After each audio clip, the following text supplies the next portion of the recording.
বাঁশখালী উপজেলার কালীপুর ইউনিয়নের ২ নম্বর ওয়ার্ডস্থ খন্দকার পাড়া গ্রামটি হাত পাকার গ্রাম বলেই পরিচিত। গ্রামের প্রতিটি বাড়ির ছোট বড় সবাই এই পেশার সঙ্গে জড়িত। খন্দকার পাড়া গ্রামে এখন হাত পাখা তৈরির মহাকর্মযজ্ঞ। কেউ বাঁশ আনছেন, কেউ বুনছেন, কেউ করছেন রং, আর নারীরা তাতে ফুটিয়ে তুলছেন বাহারি রকমের ডিজাইন। তাল পাখা, বাঁশের পাখা ও সুতার পাখা তৈরি করেন তারা। হাত পাকা তৈরি করেই স্বাবলম্বী গ্রামটির অধিকাংশ পরিবার। বাড়ির কাজের পাশাপাশি হাত পাকা তৈরি করে থাকেন গ্রামের নারীরা। স্কুলের অবসরে শিশু কিশোররাও কাজ করে, বাজারে নিয়ে বিক্রি করেন পুরুষরা। পাইকারি দরে একটি পাখা বিক্রি হয় ৩০ থেকে ৪০ টাকায়। গরমের দিনে অল্প দামের এই পাখাতে গ্রামীণ মানুষের আস্থা। তবে বাঁশ, সুতাসহ প্রয়োজনীয় উপকরণের দাম বেড়ে যাওয়ায় তেমন লাভের মুখ দেখছেন না পাখা তৈরির কারিগররা। স্কুল শিক্ষার্থীরা বলেন, আমরা পড়াশোনার পাশাপাশি অবসর সময়ে বসে না থেকে পাখা তৈরির কাজে মা বাবাকে সাহায্য করি। হাত পাখা কারিগররা বলেন, আমরা বাপ দাদার আমল থেকে হাত পাখা তৈরি করে আসছি। গরম কম হোক বা বেশি হোক, এটা আমাদের পেশা। তিনি আরও বলেন, ব্যবসা আর টুকটাক কৃষির পাশাপাশি আমাদের গ্রামের সবাই এই পেশার সঙ্গে জড়িত। দেশের বিভিন্ন জায়গায় আমরা পাখাগুলো পাঠাই, তবে আয় ব্যয় হিসাব মিলাতে পারি না। যদি সরকার আমাদের স্বল্প সুদে ঋণের ব্যবস্থা করে দিলে এর পরিধি আরও বাড়ানো যেত।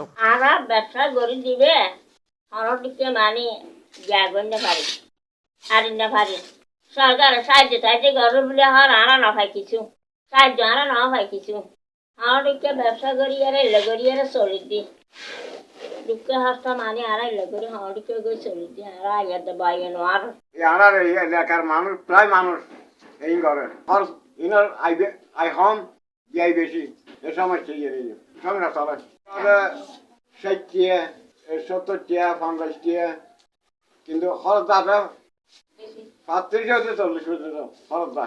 আসলে এখানে অনেক পুঁজি লাগে এগুলা করতে। যেমন প্রথমে গাছ কাটতে হয়, এগুলা শুকাতে হয়, এগুলা থেকে আবার রং লাগানো হয়, এগুলোর মধ্যে অনেক কষ্ট আছে।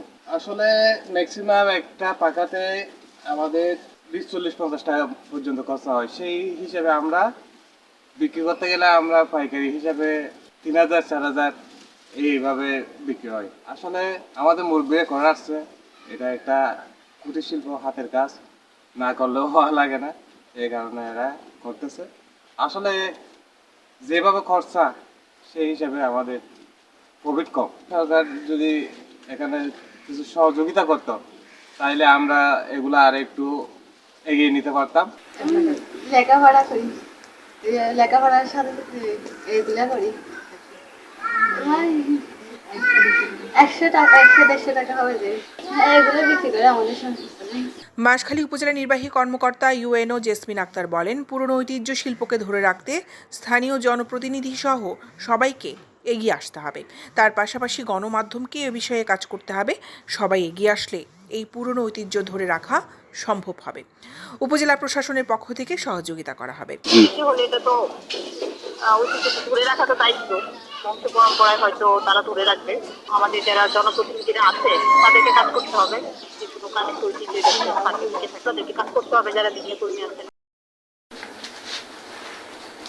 দৈনিক আজাদী নিউজ ডেস্ক।